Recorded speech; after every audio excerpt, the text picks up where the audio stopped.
Welcome, episode 3, Nothing But Lip. I'm your host, Aaron Lakia. I have Ellis Van Gilder and Warren Swanberg here with us today.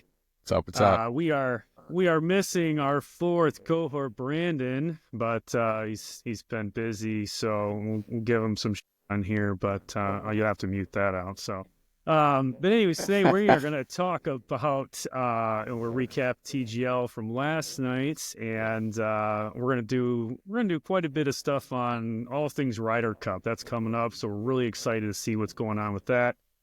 And some insights, and Ellis is going to give us a sneak peek into next week. So I guess to start us off, Warren, give me a 2-minute clip of what you saw on TGL. What do you think? Hit me with your good stuff. Yeah, so it was definitely different than week one. So I didn't catch the whole thing, but week one, not a lot of talk from the players. Felt like they were really trying to feel their way through it. So for the part that I saw, a lot more banter. It looks like they used the hammer multiple times, which I'm still trying to figure out why the hammer is a piece of cloth that looks like they picked up from Home Depot before going out there. But that didn't make the budget cut. So yeah. It's like throw a sound out there or something other than just tossing a flag like it's a penalty. I never quite figured that one out, but it definitely did. The golf was lower quality, in my opinion. Whenever you saw, I've only seen the video because I turned it off for him, but Kisner blading it straight into the pin and bouncing it out. Like that would have murdered somebody. Like if that didn't hit that pin. In shock. Absolutely shocking. So that was in like 7 balls out of bounds, I think, by just Team Jupiter alone. Like quality was there, but there was a lot of banter. So back to what I was saying last week is, is this a game show? Is this just guys having a good time, or is this a competition? They seem to be leaning more into a more relaxed type version of itself rather than trying to grind it out. But they've both been blowouts. Ellis, you watched a lot of it. What are you thinking? I think if I had to grade the first week, I think for what they had going for it, like to me, it felt like a win. Last night, I was optimistic. I was more excited about last night because Tiger's playing, and I think they almost took a step back. The quality of golf, obviously, I don't think it's meant to be serious. I think that's where we get into trouble. But banter was better. But I don't know why they didn't switch more things up. Yeah, go ahead. The quality piece is important to talk about, I think. There's some, in my opinion, watching some of them play on some of this feels like they've never played on artificial turf.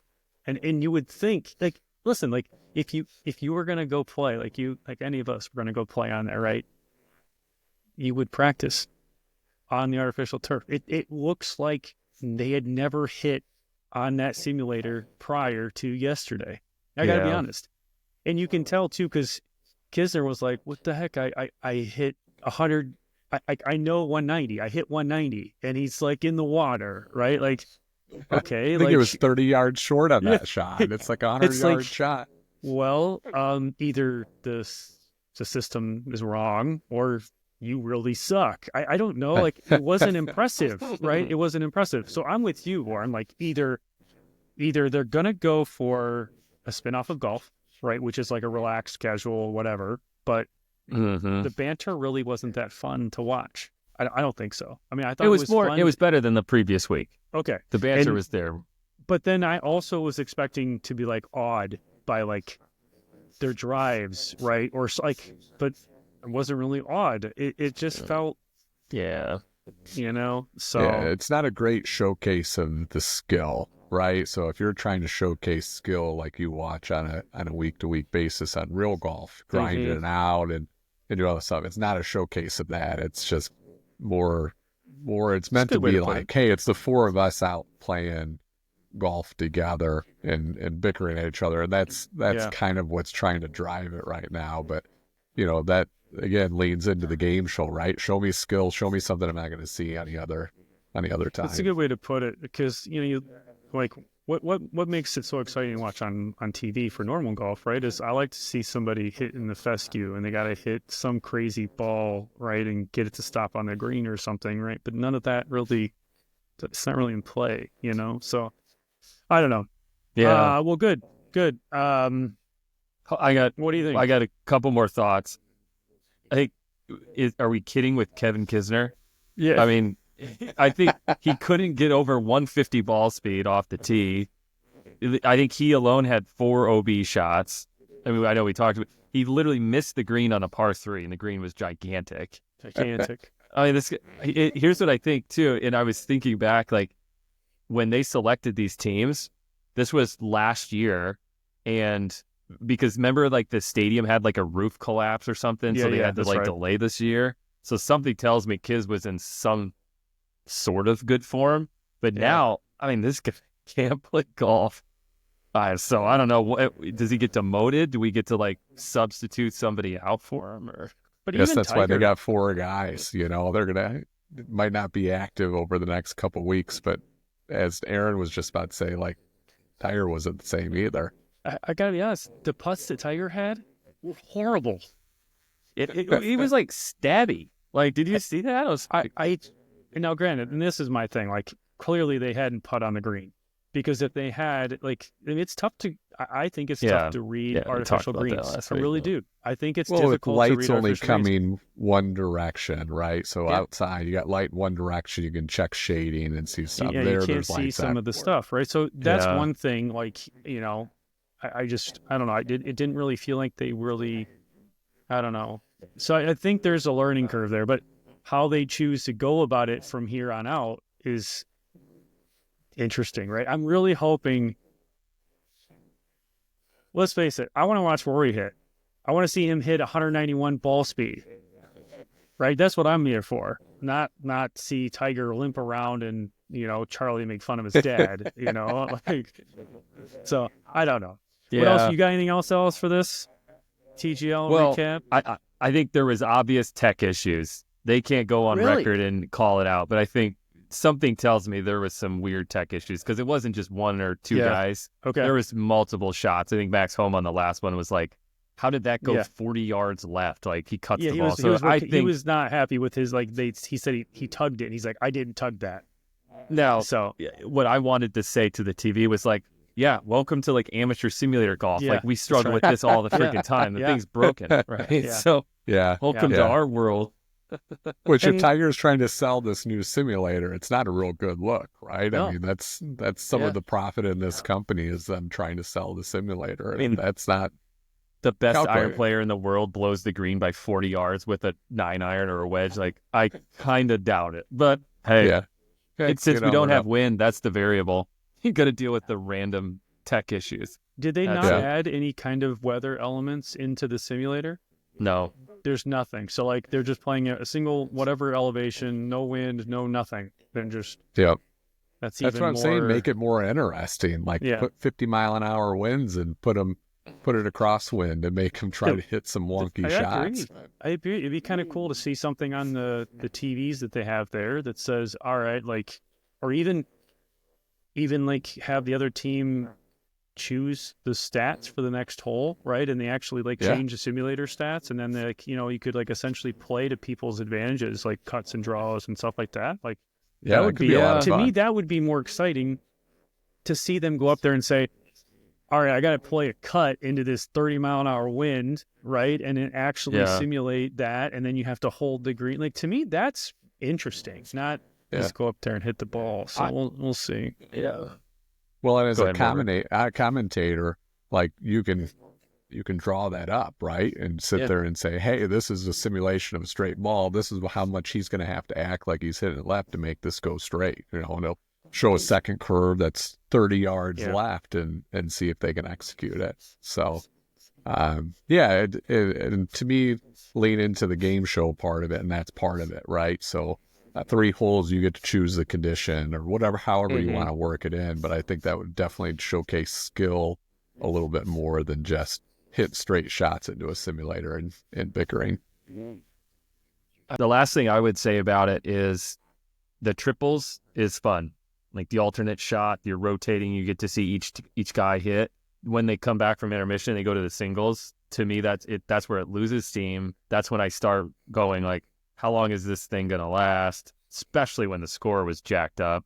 And then it felt like the other, whoever's winning stops trying to like throw the hammer because they're like, why would I double down on myself? We're going to beat you. So I think that they should just keep it all triples and just keep it going. And I hate that it's 15 holes. Make it an even kind of number. Like that seems weird. Like just do 12. Do like 6 and 6 or.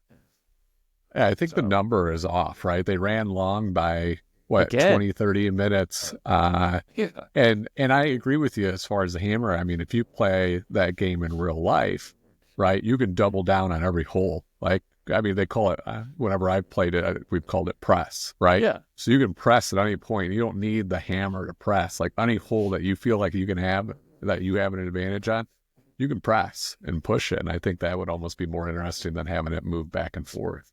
I really don't like the term hammer. Like press sounds much better to me, right? Like, I don't know. It's probably an advertising. Home Depot wanted to bust it out for the hammer, so it's an orange Home Depot flag. I do like how Tiger came out and just was like, boom, we're hammering. Like that got it going, like initially. Now they went down 5-0, like right away. He knew like he had to set the stage, right? Like I'm fine with that, but yeah. Kevin Kisner screwed him when he hit the first one in the water just to like screw up the first hand. That's like, no, boy. Could be a long day, boys. Lord knows I've been that guy on the first tee where you get up and 2 off 1. All right, you need to duck hook 1 and push the other one 50 yards. Right. Well, could be a long round, boys. Do you think they're going to put nets up? I mean, let's face it. If he hadn't hit the pin, that sucker was going into the stands. Like that would be fun. I would like to see somebody get hit. Catch maybe get points for catching the foul ball or something, right? Like I don't know. Fan like throws it back. Watch it hit Tiger's mom or something like that, and she falls over. Most watched TikTok video of the year. That would be. I get that they have like owners like that get that give like their little TV segment, but it did feel like Serena Williams. Like now her daughter's a golfer. Like Mackenzie was talking about her husband and her daughter and all this. It felt like she didn't know anything about golf. She's like, oh, nothing. Tiger really he really did well on that thing there. I'm like, she doesn't know anything about golf. She flat out said it too. She's like, I don't know golf. I'm like, then why are you on here? Yeah. And then you have Ashley Morgan, soccer player who's like bought in and this and that. I'm like, who are these people? But was that the pregnant lady? She was on there like midstream. Yeah, she's like a World Cup USA soccer player, I think. Soccer player. Yeah. Yeah. So pretty good, but I think just retired, so that makes sense. But yeah, I mean they're seen as potential profit, right? You buy in. Think of all these owners that have bought an NFL team 20 years ago and their team's worth $100 million back then and it's $1.2 billion now. I mean, at the end of the day, small buy-in, and if it takes off, good for them. Yeah. Yeah, their risk rewards. Not us, unfortunately. No, we just get to sit here and make fun of them. So sometimes that's better. You don't have to worry about it as much. Less stress. So, all right, well, good. Let's move on to Ryder Cup. Alice, I think we'll start with you. I think it's coming up quick. Where's your Rory shirt? Yeah, that's true. It didn't get delivered soon enough. I'm defected. Team Europe. Got the American jet rocking, boys. Ready to go. So lead us off, Ellis. What do you think? About Ryder Cup in general? Yeah. Pumped. I mean, September will come up here before we know it. I'm a little worried. I think we haven't lost at home. Now, I could Google it. I don't know in how long, but it feels like a long time, right? Okay. But something tells me this year. Right? Miracle in Medina, whenever we lost on Sunday. I think that was the last 2012, that was maybe? Probably. It's been a few years. Something feels off this year, and I think this could potentially be the year where USA falls on home soil. And that's my initial take. I mean, is it because, let's face it, Scotty's obviously going to probably deliver, right? Is it because the strength of the U.S. team, or is it because of their past performance over in Europe that makes you feel like that? I'll pass to Warren. We'll see what he thinks. See, I'm on the opposite for you. to me,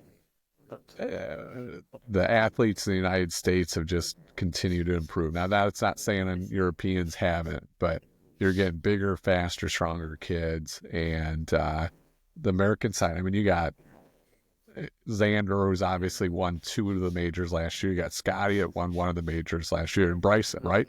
All 4 Americans won every single major. And if you look at the top 3 on those, pretty much Americans in the top 3 in every one of them. So if you're talking pressure category, that are getting a little bit better, where it used to be 50-50, or one year I think there was 3 Europeans, only 1 American, 1 major. So, you're feeling good. You got some more experience on some of these guys. I mean, some of those guys, Morikawa, was either his first or second one.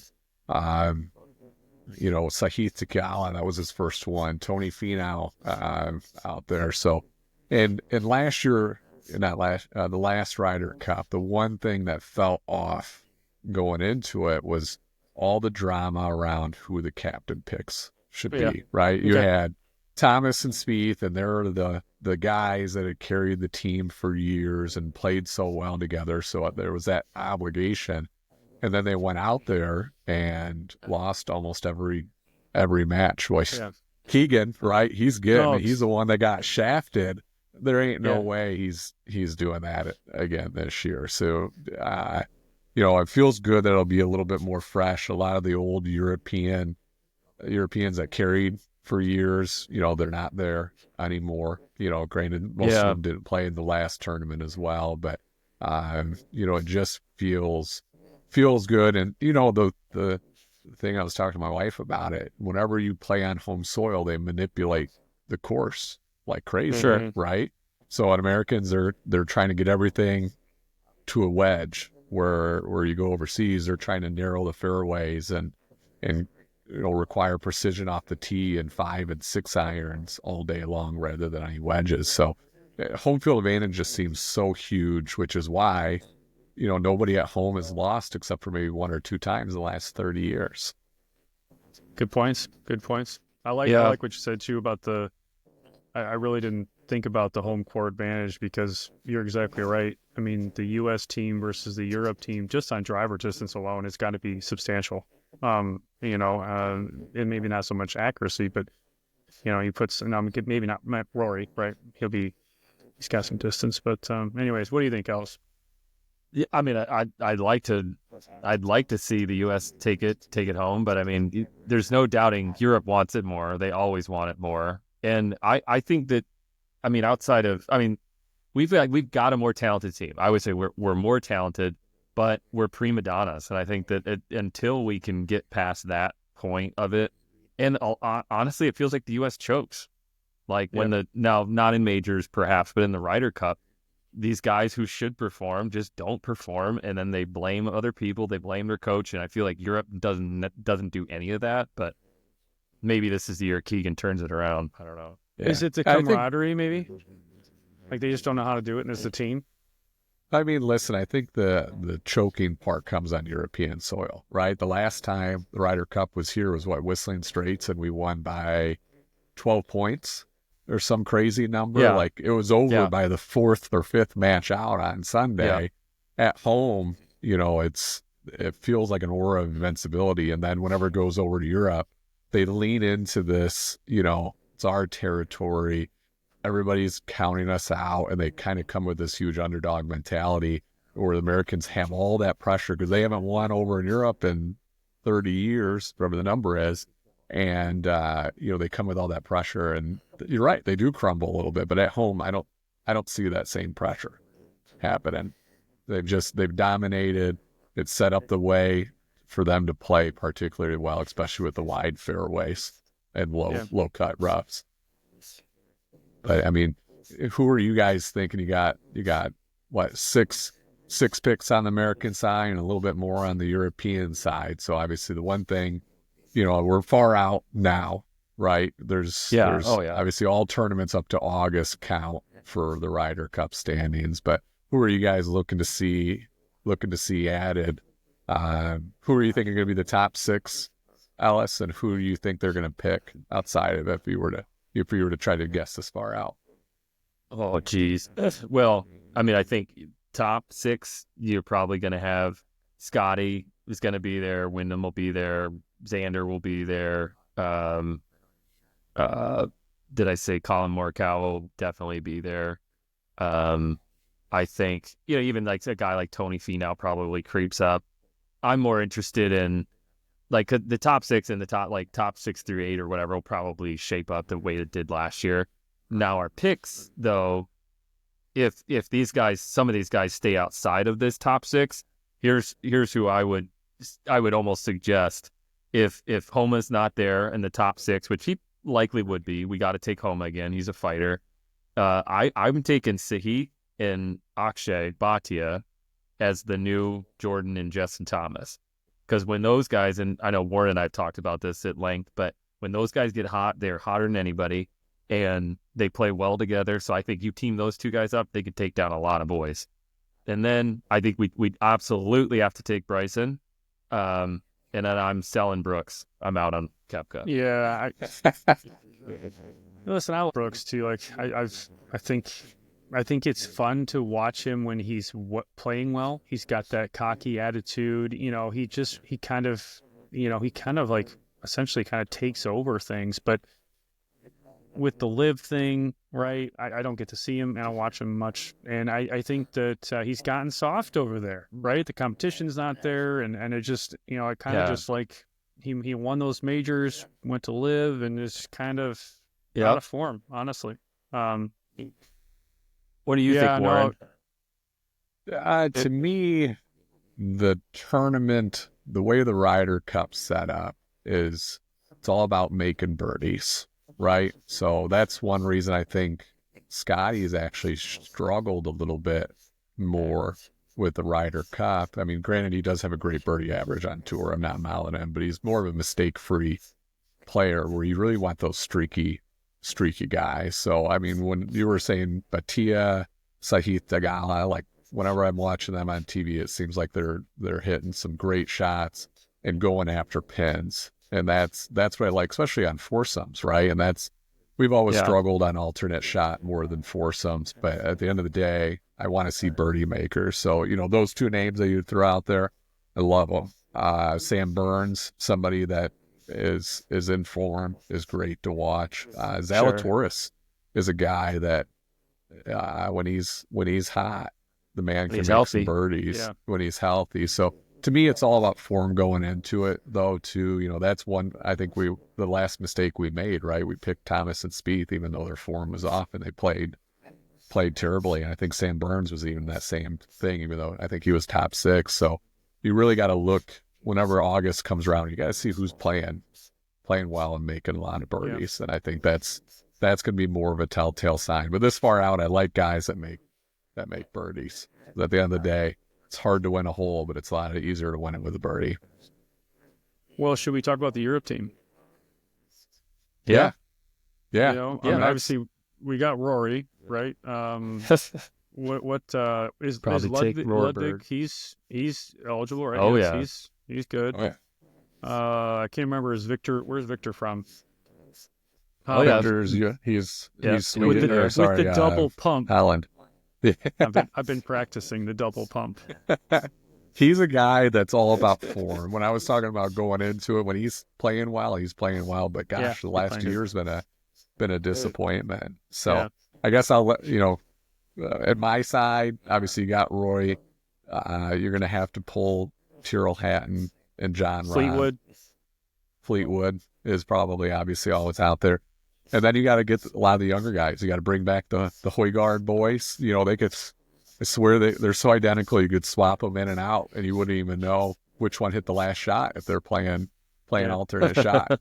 And then you got Lowry, mainstay, Clutch. So those are some of the names, but that's where I feel like it's getting weak with time. You got 6 to 8 really good players, and after you get that, it definitely feels like a drop off in talent. But maybe it's just unfamiliarity with their players at the same time too. Surprising that John Rahm is now ranked 31 in I guess world golf standings. I don't know what he is for live or whatever, but well, that's due to So if he's not playing PGA Tour events like events, his official world golf ranking just continues to fall. So that's what they were arguing is like, can we get golf, official world golf ranking points in live events so that we don't fall?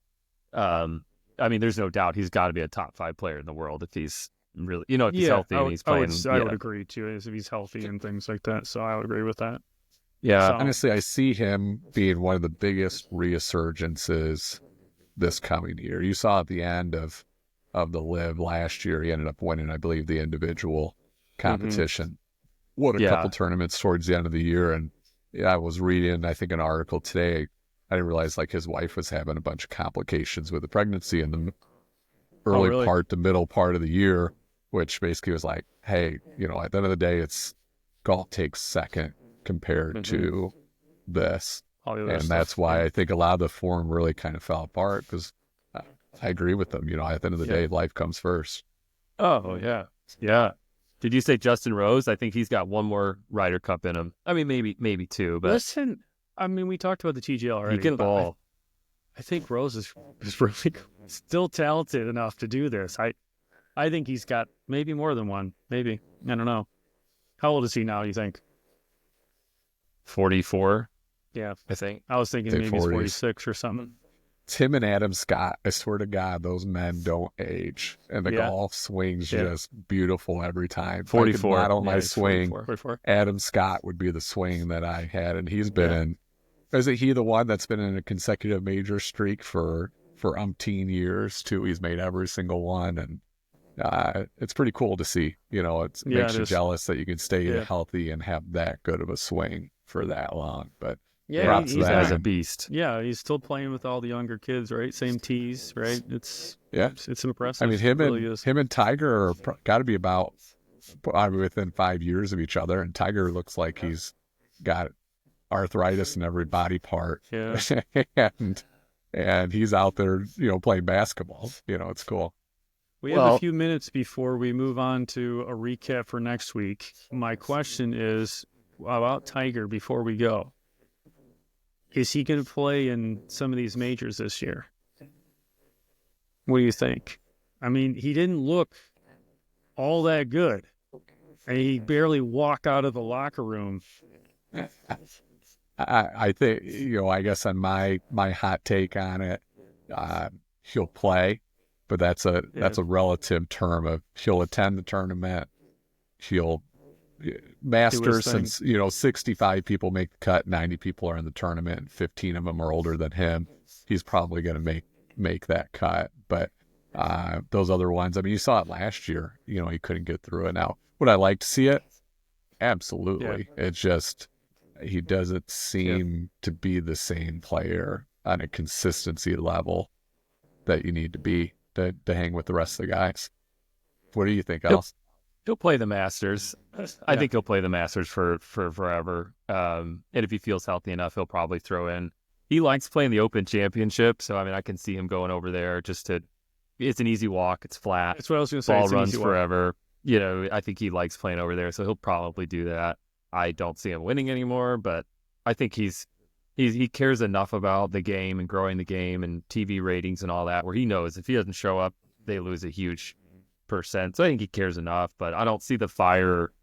You don't see like he's not pissed off that he's not what he used to be. So yeah, the one thing I'll give him credit for is like when you're saying you could tell he loves golf, right? The man's been through how many surgeries, how many rehabs, swing changes, and continues to grind and try to be that guy. It's Father Time's obviously undefeated, but if it was me, I would have gave up 5 years ago after the the second back surgery, and he keeps going after it. So I got to give him credit for that, to keep pushing. That takes a lot. Here's a stat for you, Warbird. He's had 6 surgeries on his back in the last 10 years, and a total of 12 surgeries in his golf career. These are major surgeries too. Yeah. I thought his swing looked good on the TGL. I really did. I thought his driver swing and his iron swing looked really good. His short game was gone, but the rest of it was was good. I wouldn't. And he's too proud to do the John Daly ride around in the cart, So I don't know. But anyway, I would like to say I'm that proud too, but give me Yeah. a card on give every me a card, every round man. I play, unless I got a caddy. So, and that doesn't happen ever, unless Well, Ellis lost a bet. that's right. Well, that can happen too. Wait, what did I lose? Oh, That's my only way to get a caddy is Yeah. to have lose you a bet. lose a bet to me. Yeah. I'm sure. All right. I'm sure. So give us what we are looking at for next week, Ellis. All right. Next week, we are talking about 61 days till the season opens here in the Midwest. Obviously, Aaron down in Alabama, his season stays open Yes, all nice. year long. But we'll roughly be 61 days. I think Warren's going to host us through next week's episode Cool. and talk about, we've got some upcoming trips planned. We've got golf courses, maybe, especially around the Midwest, like where we're looking to play, where we're not looking to play. I've got a few on that list. And that'll take us through next week. Okay. Well, that Awesome. sounds great. Well, to everybody listening, thank you for joining, and we will catch you guys next week on Wednesday. Okay. Cheers. Take care.